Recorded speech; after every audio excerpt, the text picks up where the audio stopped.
We look at the closing figures from the market, and the market is closing negative with all share index down 0.11%. Top gainers for today, we have Conor, we have MRS, we have MC Nichols, Academy, Nigerian Police Force, Microfinance Bank and PLC. Top losers, Presco, G-Spec PLC, UACN PLC, NEM Insurance PLC, and Prestige Insurance. I have joining me via phone, Mr. Rotimi Fakayejo. Mr. Fakayejo, it's good to have you join us on the show. It's been a while. How have you been? Good afternoon. I'm fine. Yeah, what's playing out? We saw some positives. I think it was just a day we traded positive last week. But the market is being neither here nor there. Take us through what you think and what is responsible for all of these fundamentals. I think, first of all, we need to look at it that the Osha index is still sitting comfortably at over 52,900 basis points. And that is quite good and solid for the market as of now. And there is a normal market trend and market dynamics that at a time the market will go up, at a time it will slide down. And I think with the sliding down that we have today, about 0.12% that we are seeing in the market today, I don't think it's anything to actually worry about. And we saw a substantial, a full 10% loss by Presco Nigeria PLC. And I think that is majorly responsible for what we are seeing as a result of the market downward trend today. But I think that may not hold for too long. But for all in all, the market is still very much in good pace, because we are seeing the banking sector reasonably stable. We are seeing the industrial goods also stable, except for a slight drop in Lafarge today. Then also the consumer goods, that also is fairly stable. And I think with the expectation of the end of Q2, which is going to be at which time the result will be coming in July, I think we're going to see another trend for the market again, which definitely may be positive. But as it stands right now, we're going to be seeing it here and there, day after day. Maybe tomorrow may have an upward trend, the day after, or maybe twice or three times in exchange for negative and positive closing for the market each of the weeks. But all in all, I think the market is still very much in good stead. At the season period is almost gone. Virtually all companies have marked down have adjusted their prices for dividend payments. So there is really not much to bring up the market as at this time. But all in all, we're going to see a good measure of stability from now on. In one word, is anything looking attractive at the fixed income space? Well, I think that space is rather not attractive for now, but I think the activities there are still very remarkable at the same time. I must thank you so much, Mr. Fakayejo. Do enjoy the rest of your day. Thank you. All right, then Effiong Gekop is live in the studio. Effiong, let's take it from where Mr. Fakayejo stopped, 0.11% down today. I noticed that big companies were rather out of the trading competition, and then they had their shares marked down. Okay. The likes of Wando, Honeyflower, Zenith, GT Bank, FCMB, you can list very many of them. The banks? Yes. And so the issue here is cautious trading. That is the key, because politics is really having effects on investment somehow.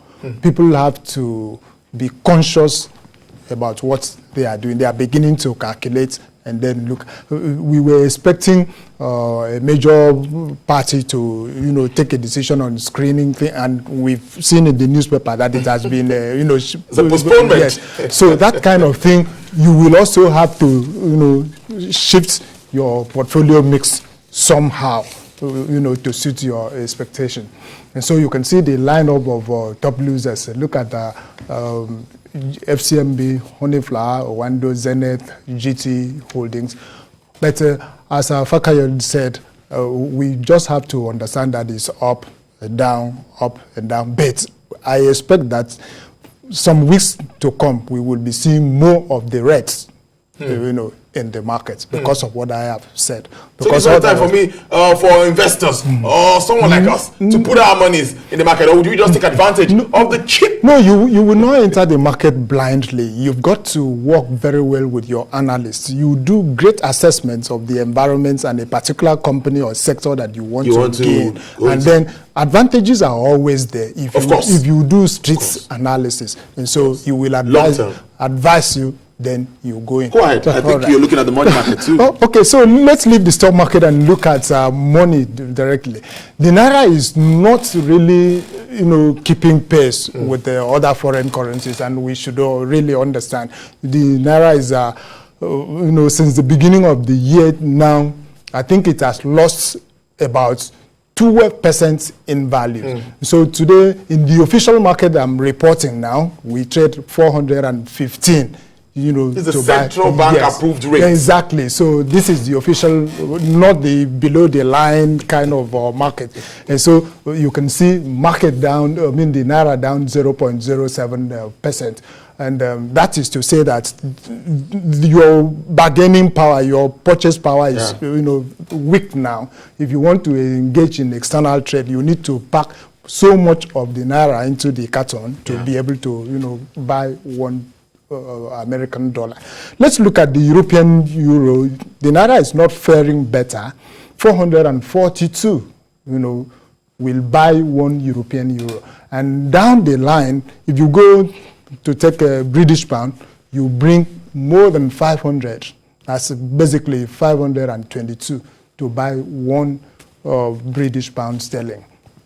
So in all, you say that we need to see the value of our currency come up, because otherwise, with the inflation and other things happening, you will still not be able to get good value for whatever you spend. That's what it looks like. So I just feel that we needed, as the start of the week, we needed to look at the window of the currency. It's good to look at it because many say the currency is already devalued. Completely, yes. For economists, look at it. It's down by more than 12% if we calculate. That's on the official market we are talking. Yeah. We don't mention the black market window.